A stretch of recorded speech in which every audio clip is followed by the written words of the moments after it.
Can you walk us through how you found out and what you did in response Sure. to finding out that news? Yeah, sure.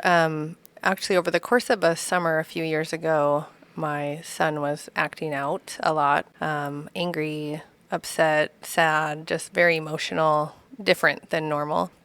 And I said, are you okay? What's going on? And interestingly, he started asking me questions about relationships. So I thought that was interesting and wondered where the questions were coming from. But I let him ask his questions and answered them as best I could in a way that was supportive and honest. Finally, I asked, "Why are you asking me these questions?" And he gave me the name of somebody and said, "Because he did that to me." And it was Wow. a complete shock. And what resources did you find that you needed to help you with parenting in this new landscape after your son started disclosing this stuff? I called the police first and let them know, and they said they would send just an officer over. It was very simple, too. They actually called me and said, "We're here," so I could go out and meet them. My son never knew. When they did contact us, it was a very nice process of how things were handled and dealt with. So we went to Alaska Cares, which I had never even heard of before this, and investigators talked to us. People from Alaska Cares spoke to us, and my son was in the room. Again, it was handled gracefully and graciously by the people at Alaska Cares.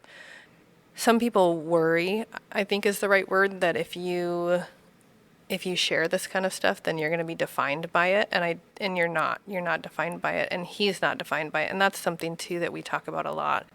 Is that, yeah, this happened, because there are days when he says, "Well, I'm the one that went through this.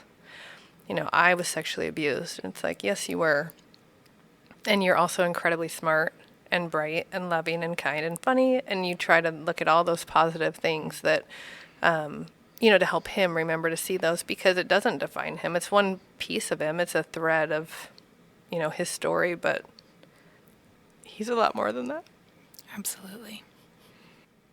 What would you like to say to your son? Is there anything you'd like to say to him? I think I would say the things I try to say as often as possible, which is going to get me choked up.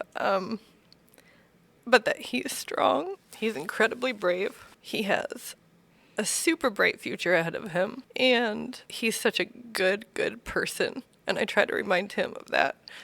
I think he struggles with, I should say, feeling like he is bad, or he did something wrong, or he in some way deserved to be hurt. But that's not true. And I try to make sure he knows that every day, because he really is good. So I'm just really proud of him. I am too, and I'm so proud of you.